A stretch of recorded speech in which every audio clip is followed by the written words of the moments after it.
Hello प्यारे बच्चों, स्वागत है आप सभी का आपके अपने प्यारे से यूट्यूब चैनल स्पाइस स्टडी पर। सो माय डियर स्टूडेंट, कैसे हो और आपकी जो एग्ज़ाम की तैयारी है कैसी चल रही है। उम्मीद तो यह है कि आप बहुत ही अच्छे होंगे और जो तैयारी होगी बहुत अच्छे से चल रही होगी, क्योंकि मैं जो है आपको मैथ का रिवीजन करा रहा हूँ और वो भी जो मोस्ट इम्पोर्टेंट अनसोल्ड में सवाल दिए हुए हैं, अर्थात पिछले साल ये जो जितने भी अब तक पेपर में आए हैं उन सवालों को सोल्व करा रहा हूँ ताकि आपका रिवीजन अच्छे से हो जाए। और ये जो लॉन्ग क्वेश्चन होते हैं 5 नंबर के 8 नंबर की जो जितने भी सवाल होंगे वो सारे मैं करा रहा हूँ ताकि आपकी तैयारी और अच्छे से हो जाए। तो चलिए इस अच्छाई को और आगे बढ़ाते हैं, अगला कदम बढ़ाते हैं अच्छाई की ओर। तो पहला ही क्वेश्चन देखते हैं इस वीडियो का। इसमें बोला है ए तथा बी के मानों को ज्ञात कीजिए ताकि, यानी कि एक फंक्शन है आपके पास है सामने 5, इसके सामने लिखा हुआ है एक्स और ये है greater than and equal zero. इसका मतलब होता है जीरो, जो जीरो का मान है एक्स के बराबर, इसका मतलब तो बराबर होता है, इसका मतलब होता है बड़ा, यानी कि जीरो का मान बड़ा होगा, एक्स का मान छोटा हुआ, यानी कि जीरो बड़ा रहना चाहिए, बाकी एक्स का मान जो आप रखोगे वो छोटा होना चाहिए। अगला आगे कह रहा है यदि आप ए एक्स प्लस बी, यानी कि इसको रखते हो तो क्या कंडीशन होगी इसको रखने के लिए। इसकी कंडीशन होगी जो एक्स का मान है 2 से तो बड़ा, यानी कि देख रहे हो ना बड़ा, और इसका मतलब यानी कि इससे छोटा। आप ये सोचते होंगे सर यहाँ कभी छोटा का कभी बड़ा। देखिए इधर नोक है तो इसका मतलब इसका मान इससे छोटा, इधर चेहरा खुला है तो इसका मतलब 2 से बड़ा। तो बस ध्यान रखना है, यानी कि 2 से छोटा, 2 से बड़ा, 10 से छोटा। तो इसका मतलब एक्स का मान बड़ा होगा क्या, 2 से तो बड़ा होगा, 10 से छोटा होगा। तो आप कौन सी इस कंडीशन में क्या लेंगे, ए एक्स प्लस बी लेंगे। अब आगे आ जाओ, आप 21 कब लोगे, 21 जब लोगे जब x बराबर x, इसका मतलब है क्या बराबर, यानी कि जब x का मान 10 रखोगे तब आप x का मान 10 रखोगे तब 21 लोगे। या एक कंडीशन और है कि ये x ये दिख रहा है ग्रेटर देन, यानी कि 10 से बड़ा x का मान होना चाहिए, यानी कि इसकी तरफ भी चेहरा खुला हुआ तो इसका मतलब x का मान 10 से बड़ा होना चाहिए। तो प्रत्येक कंडीशन जब समझ में आएगी जब आपको तीनों रख लेता हूँ। तो फिर मैं रख लेता हूँ भाई, इसका मतलब है x बराबर 0, सही है। एक कंडीशन यानी कि इसका मतलब, अब अगर इसकी बात देखी जाए तो इसका मतलब x का मान फिर क्या है, 0 से छोटा होना चाहिए। 0 से छोटा हमेशा ध्यान रखना, माइनस में होंगे, -1, -2, -3 और -4 डॉट डॉट करके। तब जो फंक्शन लोगे आप, इसमें से फंक्शन लोगे आप 5, कितने लोगे मेरे प्यारे बच्चों, 5 लोगे। जब ये दो कंडीशन आपको नज़र आएंगी तब कंडीशन क्या लोगे, 5 लोगे। इतनी बात समझ में आ गई। आ गया। अब इसकी बात करें तो इसका मतलब x का मान 2 से तो बड़ा होना चाहिए परंतु 10 से छोटा। 2 से बड़ा का मतलब 3 और 10 से छोटा मतलब 9। तो 3 और 9 के बीच में, इसका मतलब अगर मैं यहाँ लिख दूँ x बराबर 3, 4, 5, 6, 7, 8 और 9। भाई 2 से तो बड़ा है 3 और 10 से छोटा है 9, तो इसके बीच की जितनी भी ये संख्या आ गई तब हमारा जो फंक्शन होगा, तब आप फंक्शन कौन सा लेंगे, तब लेंगे आप ए एक्स प्लस का मेरे प्यारे बच्चों बी। बात समझ में आ गई दोनों फंक्शन। अब ये फंक्शन कब लिया जाएगा इस चीज़ को मैं भी लिख लेता हूँ ताकि आपको देखो लिख समझा इसलिए रहा हूँ अच्छे से, ताकि जब मैं क्वेश्चन करूँ तो आपको बेस्ट तरीके से समझ में आ जाए। अब इसका मतलब है 10 से बड़ा, इसका मतलब जानते हो ना 10 के बराबर भी है और बड़ा भी। इसका मतलब 10 और 10 से बड़ा 11, 12, 13 और डॉट डॉट कर दो।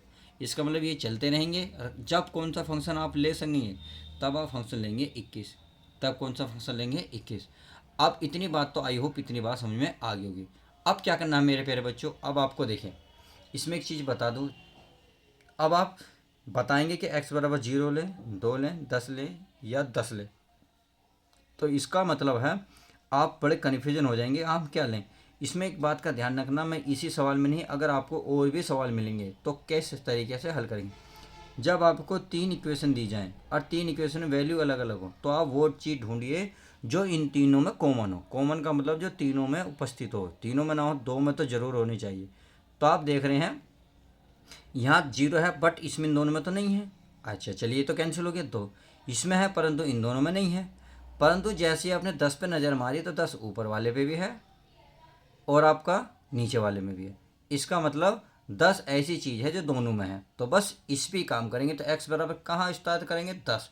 तो आ देखिए, द्वारा परिभाषित फलन एक सतत है। जब फलन सतत होता है तो इस बात का ध्यान रखना जो फंक्शन होता है यानी कि एफ एक्स, वो आपकी लेफ्ट हैंड साइड और आपका right hand side and left hand side तीनों आपस में क्या है, बराबर है। तभी होगा जब यहाँ कहेगा, अगर नहीं कहेगा तो वो सवाल अलग होगा। तब हम सिद्ध करते हैं अगर ये तीनों बराबर होंगे तो दिया हुआ फलन सतत होता है। अगर नहीं, तीनों में से एक भी बराबर ना हो, तीनों में से तीनों बराबर ना हो, या दो ना हो या एक भी ना हो, तब ऐसी कंडीशन में सतत फलन नहीं होता। इतनी बात आई होप क्लियर होगी। तो चलिए, अच्छी बात है, आपके सबको समझ में आ गया। अब क्या करते हैं हम, मैंने बताया ना कॉमन क्या है इसमें 10, तो x बराबर 10 पे काम करते हैं। क्या करते हैं मेरे पे बच्चों, 10 पे काम, यानी कि x बराबर 10। तो अब फंक्शन कौन सा लिया जाएगा, x बराबर 10 पर, तब fx। तो बताइए 10 पर, भाई मैंने अभी बताया था भाई ये तो जीरो है, रे -3 4, ये तो लिया नहीं जाएगा। अब ये 3 से 9 के बीच में कितना है, भाई 3 से 9 के बीच में, तो इसमें भी क्या फंक्शन 10 उपस्थित नहीं है, बट इसमें देख रहे होगे तो 10 इसमें है, यानी कि x बराबर क्या है 10। नहीं दिख रहा तो देखिए इसमें देख लीजिएगा, इस बराबर का मतलब x का मान कितना रहेगा 10। जब ऐसी कंडीशन में 10 लोगे तो कौन सा फंक्शन ले जाएगा 21। ये मैंने इसके सामने भी लिख दिया है। तो इसका मतलब यहाँ मैं क्या 21 लिख सकता हूँ। अब x के स्थान पर कितना रखेंगे आप, 10। कितना रखेंगे मेरे प्यारे बच्चों, 10 रखेंगे, यानी कि x 10। अगर अब देखो यहाँ x होता है तो x का मान 10 रखते, बट नहीं है तो इसलिए 21 ही रखा जाएगा। तो इतनी बात आई होप समझ में आ गई होगी। अब देखिए right hand side left hand side देखते हैं, फिर लेफ्ट हैंड साइड देखते हैं, इन दोनों को देखते हैं क्या आता है। चलिए अब इसकी क्या है, लेफ्ट हैंड साइड लिख लेते हैं। तो लेफ्ट हैंड साइड में इसकी जो लिमिट होती है, लिमिट ये होती है एक्स चेंज 10 लिया था, यानी कि एक्स का मान कितना है 10, 10 में लेंगे माइनस और फंक्शन। अब फंक्शन कौन सा लिया जाएगा। अब प्यारे बच्चों, कभी बच्चों को लग रहा होगा सर ये माइनस क्यों लिया। ये अब मैं एक चीज़ बता दूँ, मान लो एक रेखा है, रेखा पर आपको पता है मिड पॉइंट मान लो तो बिंदु ओ या जीरो। अब जीरो से जैसे आप इधर बढ़ोगे तो इधर 1 2 3 4 5, यानी कि इनफाइनाइट, और वो भी क्या प्लस में। इतनी बात समझ में आ गई। अब यदि मैं इधर चलता हूँ तो आपको पता होना चाहिए -1 -2 और ये -3 तो -4। तो इधर को चलने तो इसका मतलब माइनस का हो गया।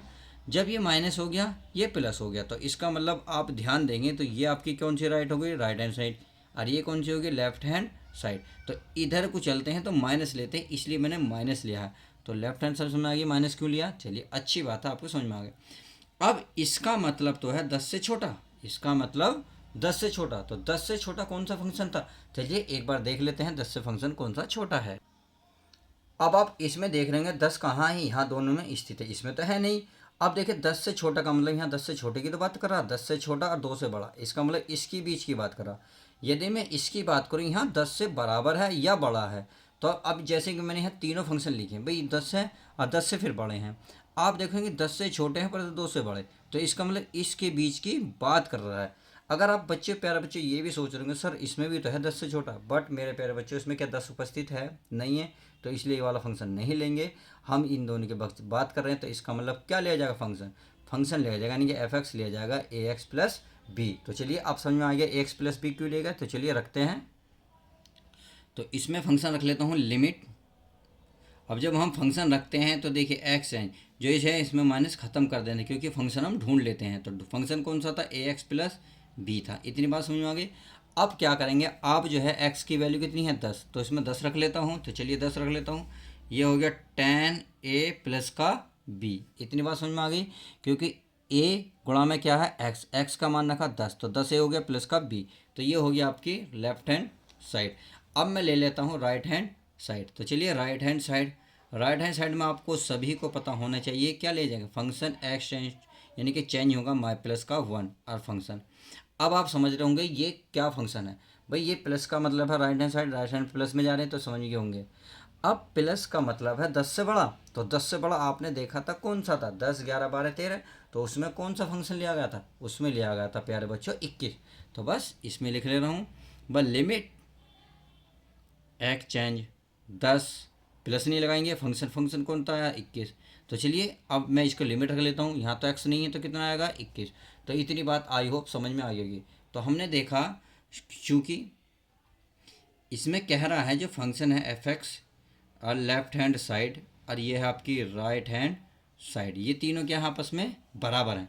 जब ये तीनों आपस में बराबर हैं, क्योंकि देखो कह रहा है इसलिए हम नहीं कहेंगे। और एफ एक्स की वैल्यू कितनी निकाल कर लाए 21, इसकी वैल्यू कितनी लाए हैं आप देख रहे होंगे 10a प्लस का b बराबर राइट आंसर कितने ला है 21। तो आपने देखा अब इधर की साइड इसके बराबर है, ये भी साइड इसके बराबर है। जब ये तीन दोनों साइड इसके बराबर है तो आप चाहे इसको इसके 10a प्लस बी के बराबर 21 रख लो ये वाला, चाहे इसके बराबर ये रख लो। तो मैं कोई सा भी रख लूँ, कोई दिक्कत नहीं है ना। तो चलिए 10a प्लस का b बराबर क्या है 21। अब इसमें ऐसी बात रखें, यानी कि ए और बी का मान ऐसा रखें और वो भी छोटे से छोटा। ज़रूरी नहीं प्यारे बच्चों आप ज़्यादा बड़ा वैल्यू रख दें कि सर आप ये भी कह सकते हैं, प्यारे बच्चों ये भी शिकायत कर सकते हैं सर 10 का अगर ए का मान 0 रखें, 20 का मान बी का मान 21 रख दे तो भी बराबर नहीं। प्यारे बच्चों बहुत छोटे छोटे मान रखने। जैसे अगर मान लो मैं ए का मान 1 रखूँ, क्या रखूँ ए का मान 1 रखूँ, तो बताइए बी का मान कितना बनेगा भाई। 10 में 1 की गुणा 10, तो इसका मतलब यहाँ आएगा 11। तो इसका मतलब ये तो बहुत बड़ा हो गया है, आसपास नहीं है। अब आप खुद बताएं यदि मैं ए का मान प्यारे बच्चों 2 रखूँ, जब मैं 2 रखूँगा तो 10 में 2 की गुणा करूँगा, 10 गुणा 2 और प्लस का क्या बन जाएगा भी। तो 10 दूनी 20, तो ए की तो रखना पड़ेगा। इसका मतलब ए का मान कितना रखा हमने प्यारे बच्चों 2, तो बी का मान कितना निकल का है 1। तो आपने देखा ये बहुत छोटे छोटे मान हैं और यही इसका आंसर हो जाएगा। तो उम्मीद है आपको अच्छे से क्वेश्चन समझ में आ गया होगा। ए और बी, ए के मान ए का मान कितना है 2 और बी का मान कितना है 1। तो आप नीचे ज़रूर लिखेंगे अतः ए बराबर 2 तथा बी बराबर 1 होगा और यही आपका 100% नंबर दे के जाएगा। तो उम्मीद है क्वेश्चन बहुत अच्छे से कोशिश की है मैंने समझाने की, पॉइंट टू पॉइंट हर एक पॉइंट पे प्रकाश डाला है। तो चलिए मिलते हैं किसी और यूनिक वीडियो के साथ। वीडियो कैसी लगती है लाइक करके ज़रूर बताएं। चलिए मिलते हैं नेक्स्ट वीडियो के साथ। जब तक के लिए दोस्तों good bye, take care, love you guys. कैसे रहे वीडियो शेयर करके ज़रूर बताएं।